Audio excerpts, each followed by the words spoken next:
Facebook Papers. 이렇게 말하니까 뭔가 있어 보이는데 이게 영어로는 어감이 굉장히 큰 스캔들 같은 느낌이 있거든요. 사실 지금 벌써 지난 몇 주간 월스트리트 저널부터 시작해서 메인 언론사들에서 이제 대대적으로 보도가 되고 있었던 건데 이 페이스북 페이퍼라고 최근 페이스북 주가 하락에도 뭐 일부 기인한 이제 내부자 고발 사건이 있었어요. 어느 익명의 페이스북 X 임플로이가 whistleblower가 돼서 whistleblowing이라고 하면 영어로 내부자 고발을 말하는 거예요. 이 사람이 페이스북 내부에서 CPO, Chief Product Officer, 이 테크 기업의 C-level 임원한테 보고용으로 만든 보고서를 들고 나와서 미국 SEC 규제 당국에게 고발해버린 일인데 지금은 이제 실명하고 본인 얼굴까지 공개가 된 상태입니다. 이 사람이에요. 프랜시스라는 사람인데 그런데 예전에 파나마 페이퍼라고도 이제 큰 사건이 있었죠. 전 세계 100개 이상 되는 언론사들이 동참해서 터뜨렸던 이 초대형 스캔들이었었는데 우리가 흔히 조세 피난처라고 해서 텍스 헤이븐이라고 해서 파나마 그리고 버진 아일랜드 이런 곳들에 설립 된 offshore companies, 사실 수많은 헤지 펀드들이 있죠. 그리고 그 주주 리스트가 공개됐었던 일이었는데 그 파나마 페이퍼에서 폭로된 자료들이 총 한 11 million, 1150만 건 이상의 자료가 포함되어 있었다고 해요. 생각해보니까 파나마 페이퍼 얘기를 할 걸 그랬나? 이게 더 재밌는데 헤지펀드 얘기도 나오고 아무튼 무슨 페이퍼라고 하면 주로 내부자들에 의해서 공개, 유출, 폭로가 된 자료들에 의해서 사회적 고발이 이루어진 사건, 스캔들을 말해요. 아무튼 이 페이스북 내부 자료라는 게 유출이 되는데 이걸 어떻게 했냐면 이 사람이 퇴사하기 전에 올 봄에 퇴사를 했는데 회사 나오기 전에 이 보고서를 다 복사를 해서 자료 하나하나를 이제 복사를 하거나 사진을 찍어서 이제 빼돌린 건데 내용 자체는 사실 그닥 놀랍지 않은 사실들이에요. 거의 우리가 체감상 이미 다 아는 사실들도 많고 보면 별건 없는데 그리고 이거 갖고 컨그레스에서 이제 국회에 가서 증언도 하고요. 그러면은 이쯤 돼서 몇 가지 의문점들이 생기는데요. 일단 이거 이래도 되나? 아무리 내부자 고발용이라지만 이거를 내부 기밀 자료를 복사해서 빼돌린 건데 이게 문제가 되지 않나. 그런데 일단 결론부터 말하면은 문제는 되지 않아요. 여기 SEC 사이트에서 설명하고 있는 이 whistleblower program이라는 것도 있어요. 이게 뭐냐면 예전에 이 Dodd-Frank Act 2008년 금융위기 이후에 이 대형 IB들 규제를 하기 위한 규제 정책 패키지 같은 건데 이게 이제 금융시장에서의 소비자, 투자자 보호법 정도로 이해를 하시면 돼요. 아무튼 이 법이 일부로 이 Office of the Whistleblower, 이 내부 고발자 담당실 같은 게 생깁니다. SEC 내부에. 그리고 여기 읽어보면 이 증권법에 따르면 그 어떤 기업도 이 내부자, 직원이 SEC와의 소통을 하는 것은 막을 수 없다. 그리고 여기서 말하는 소통은 이 회사의 기밀 내부 자료 공유하는 것도 포함을 하는 거고요. 이거 어떻게 보면 수단과 방법을 가리지 않고 이제 위법이라고 생각되는 정보에 대해서 SEC에 마음껏 고발해라. 그리고 대신 이 고발자를 보호해 주는 건데 인센티브도 있어요. 만약에 이 해당 고발건이 형사처벌로 이어져서 SEC 측에서 이제 벌금형 $1 million 이상으로 귀결되는 사건이 된 경우에는 이 내부 고발 당한 기업이 최종적으로 내야 하는 그 벌금 총 금액의 10에서 30%까지 상금으로 받을 수 있어요. 이 내부 고발자는. 그러니까 이 제도를 보면 이거 좀 할만한데? 라는 생각이 들죠. 그리고 미국은 이제 웬만한 벌금은 다 수백 million $대니까. 그리고 또 두 번째 의문점은 그래서 도대체 뭐가 문제인데 그 보고서 내용이 뭐길래 뭔 내용인데 아까도 말했지만 보고서 내용 자체는 별게 없어요. 일단 가장 크게는 요즘 10대들은 페이스북 안 한다. 이게 보면은 그 자료의 일부인데 이 형광색, 초록색이 13에서 17세 여기 보시다시피 20, 30대는 이 컨텐츠 업로드, 글이나 사진 같은 거 포스팅하는 비율이 10대보다 훨씬 높죠. 이거는 이제 1일 액티브 유저당 페이스북 소비하는 시간, 이제 한 사람의 액티브 유저가 하루에 페이스북 얼마나 접속해 있나 이것도 보면은 30대는 평균 한 1시간 정도 소비를 하는데 10대 같은 경우는 뭐 25분? 1일 액티브 유저당 보내는 이제 메시지 개수 페이스북 메신저를 사용해서 이것도 보면 10대가 30대 대비 2배 이상 적어요. 그러니까 한마디로 요즘 애들은 페이스북을 안 합니다. 페이스북 메신저도 안 해. 저는 뭐 요즘 애들은 아니지만 저도 페이스북 진짜 안 하거든요.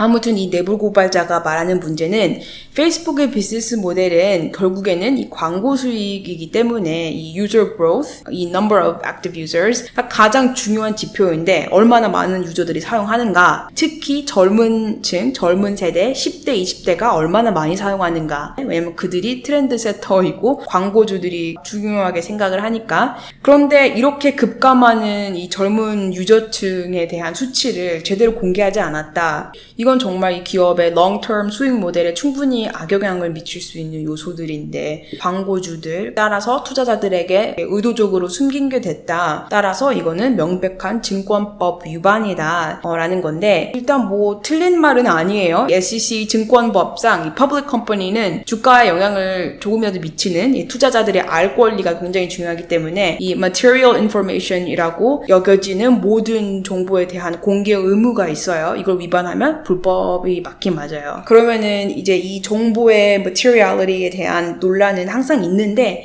그런데 사실 꽤 상식적인 수준에서 생각을 해보면 사실 당연히 구분이 됩니다. 이게 뭐가 중요하고 중요하지 않는 정보인지.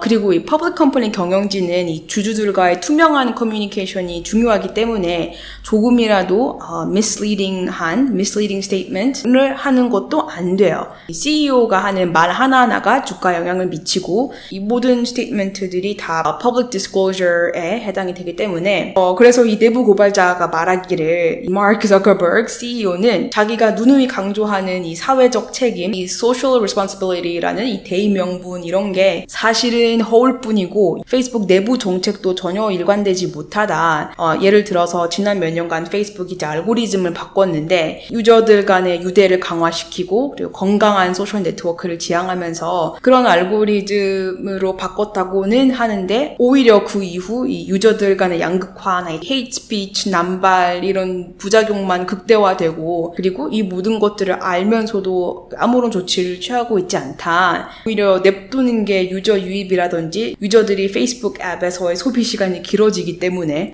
다들 잘 아시겠지만 원래 온라인 세계는 이제 악플에 서로 물어뜯고 아주 전쟁터가 될수록 사실 유저들도 더 많고 자연스럽게 사용 빈도수나 소비 시간이 길어지잖아요. 아무튼 이런 문제들에 대한 개선 건의가 내부에서 꾸준히 있어 왔다고 해요. 그리고 페이스북이고 인스타그램이고 이것 때문에 뭐 10대, 20대 자살률 증가하는데도 이제 사회적 책임이 있다.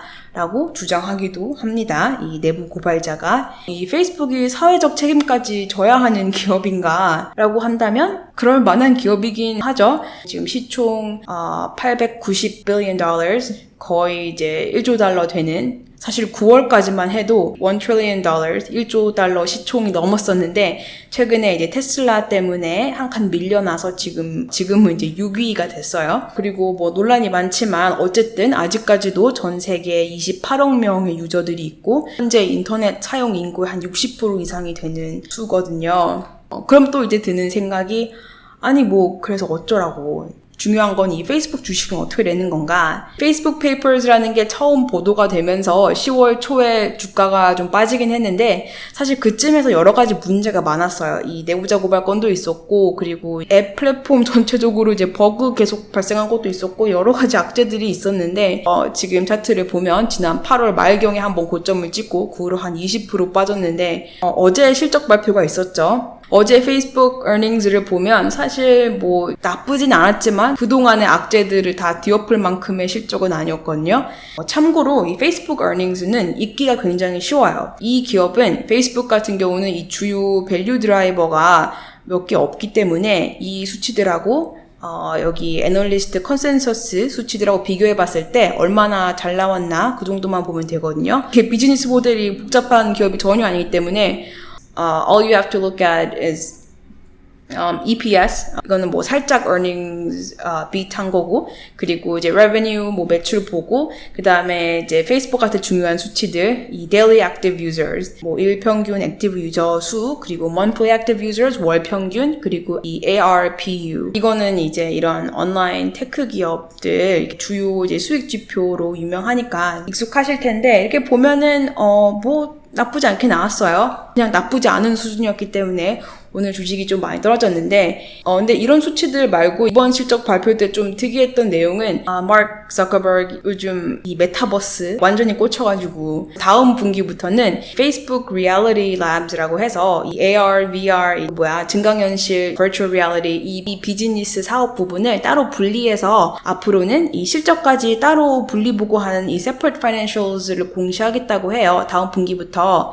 이거 재밌을 것 같아요. 원래 이런 사업상의 발전이 수치화돼서 재무제표상으로 보이기 시작한다는 건 굉장히 의미가 있는 일이거든요.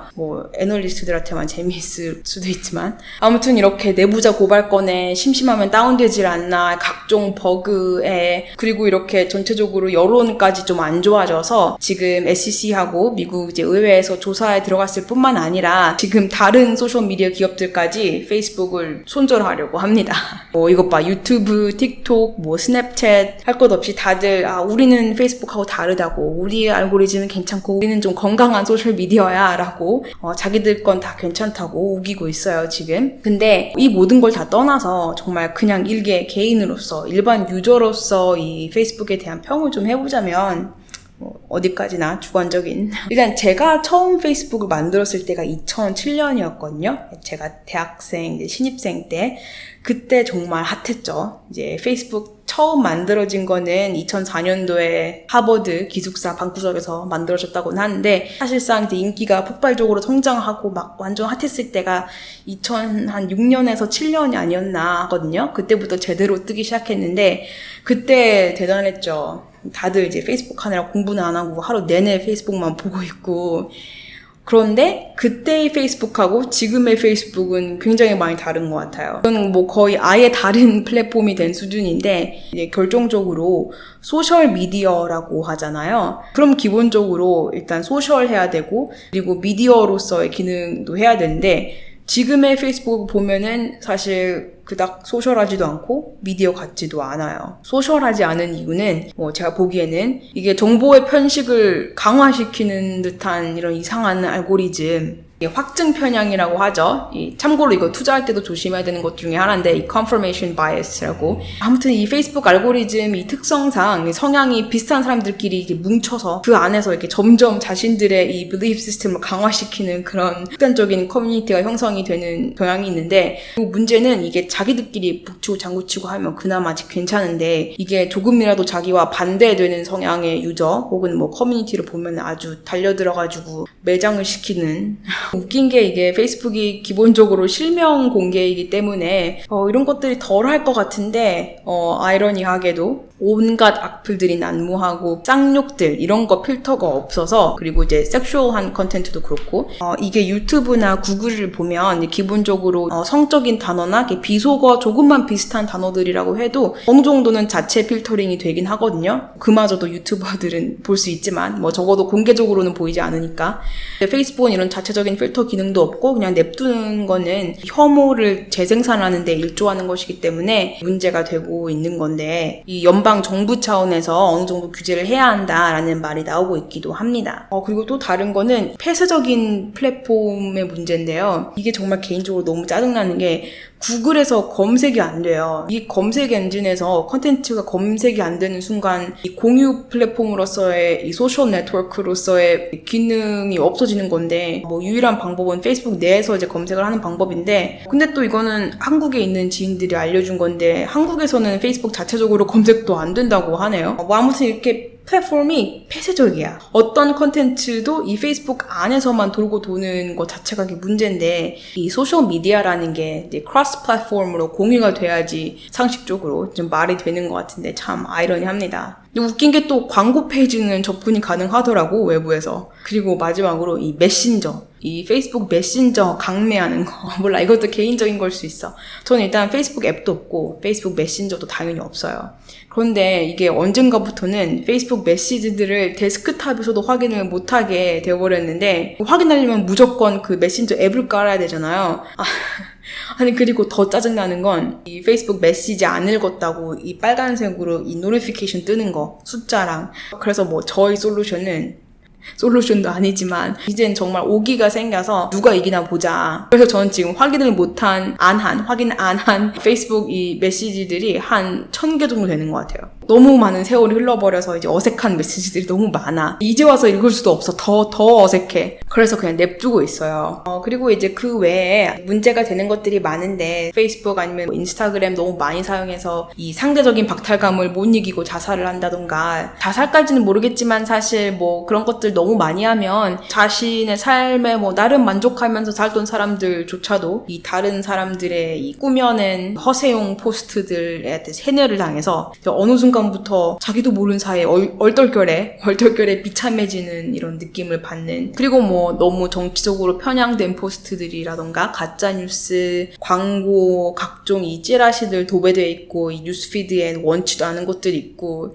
그런데 이런 것들은 사실 유튜브도 정도의 차이가 있을 뿐 뭐 비슷한 수준이기 때문에 이거는 꼭 이제 페이스북한테만 국한된 문제는 아닌 것 같고, 이거를 이제 종합적으로 보자면 빅테크 기업들 중에서 구글이나 아마존, 뭐 애플 같은 경우는 나름 사업이 굉장히 다각화되어 있어서 넓은 의미에서는 그들 모두 다 이제 소셜미디어 기업이지만 다른 사업 부분으로 충분히 비즈니스 리스크가 분산이 되어 있고, 그리고 앞으로의 성장 동력에도 이제 여러 가지가 있는 반면에 페이스북 같은 경우는 상대적으로 이 소셜미디어로서의 비즈니스가 거의 전부인 기업이기 때문에 뭐 그렇기 때문에 사실 그놈의 이 메타버스, AR, VR 기술 개발에 좀 꽂혀 있는 것 같기도 하고, 아무튼 이렇게 지금 큰 위기에 직면해 있기 때문에 앞으로의 주가는 지금 일전의 고점을 회복하기 위해서는 지금 넘어야 할 산이 굉장히 많아요. 신기하게도 지금 애널리스트 레이팅을 보면은 뭔 놈의 바이 레이팅이 이렇게 많은지 모르겠지만 아무튼 그렇습니다. 그리고 나는 페이스북 메신저를 영원히 깔지 않겠어.